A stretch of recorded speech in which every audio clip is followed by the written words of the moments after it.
Hello my dear friends, Assalamu alaikum. Welcome to my channel again. আশা করি আল্লাহর রহমতে আপনারা ভালো আছেন। আজকের ভিডিওতে আমরা স্ক্যাবিস বা খোসপাসরা রোগের কারণ এবং তার সমাধানের জন্য যে মেডিসিনটি ব্যবহার করতে হবে তার নাম, দাম, কাজ, প্রস্তুতকারক কোম্পানির নাম, খাওয়ার নিয়ম ও সাইড এফেক্ট সম্পর্কে আলোচনা করব। তবে ভিডিওটি শুরু করার আগে আপনাদের প্রতি আমার অনুরোধ, আপনি যদি আমার চ্যানেলে নতুন হয়ে থাকেন তাহলে অবশ্যই চ্যানেলটি সাবস্ক্রাইব করে লাইক, কমেন্টস এবং শেয়ার করতে ভুলবেন না। বন্ধুগণ, মানবদেহে যতগুলো রোগের আক্রমণ হয়ে থাকে তার মধ্যে স্ক্যাবিস বা খোসপাসরা রোগ অন্যতম। এটি একটি ছোঁয়াচে রোগ এবং আক্রান্ত ব্যক্তির সকল কাপড় চোপড়ের মাধ্যমে এটি ছড়াতে পারে। এই সমস্যা সমাধানের জন্য আমরা যে মেডিসিনটি ব্যবহার করতে পারি তার নাম হলো ইউনিক্স ক্রিম। এটির গ্রুপ বা জেনেরিক নেম হলো পারমিথ্রিন। এটির উৎপাদনকারী প্রতিষ্ঠানের নাম হচ্ছে ইউনিমেড ইউনিহেলথ। ইউনিট ক্রিম, যেটি 30 গ্রাম টিউবের, সেটির দাম 40 টাকা।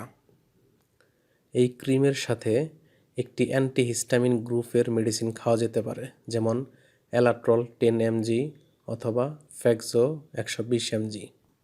এছাড়া এই রোগটি বেশি মাত্রায় ছড়িয়ে গেলে অ্যান্টিবায়োটিকের প্রয়োজন হতে পারে, যা ডাক্তারের পরামর্শ অনুযায়ী সেবন করতে হবে। ক্রিমটি ব্যবহারের নিয়ম। এই ক্রিমটি ব্যবহারের নিয়ম হচ্ছে, যাদের বয়স 2 বছর বা তার কম অর্থাৎ শিশু, তারা ঘাড়ে, কানে, মাথায় এবং মুখমণ্ডলে ভালোভাবে এটি ব্যবহার করতে পারবে। অন্যদিকে যাদের বয়স 2 বছর বা তার ঊর্ধ্বে, তারা ঘাড় থেকে সমস্ত শরীরে এই ক্রিমটি লাগাতে পারবে এবং ত্বকে মিশে না যাওয়া পর্যন্ত হালকাভাবে ঘষতে হবে। তবে এই ক্রিমটি ব্যবহারের পূর্বে অবশ্যই ভালোভাবে গোসল করে শরীর ভালোভাবে শুকিয়ে নিতে হবে এবং পরিবারের সকল ব্যবহৃত কাপড় চোপড় সাবান ও পানি দিয়ে সিদ্ধ করতে হবে। এই ক্রিমটি ব্যবহারের পর স্ক্যাবিস রোগীদের ক্ষেত্রে কিছু পার্শ্ব প্রতিক্রিয়া দেখা যায়, যেমন সাধারণত বার্নিং, স্টিনজিং এবং টিংলিংয়ের মতো সমস্যা দেখা যেতে পারে। এছাড়াও একজিমা, ইডিমা, র্যাশ সহ অন্যান্য উপসর্গ দেখা দিতে পারে।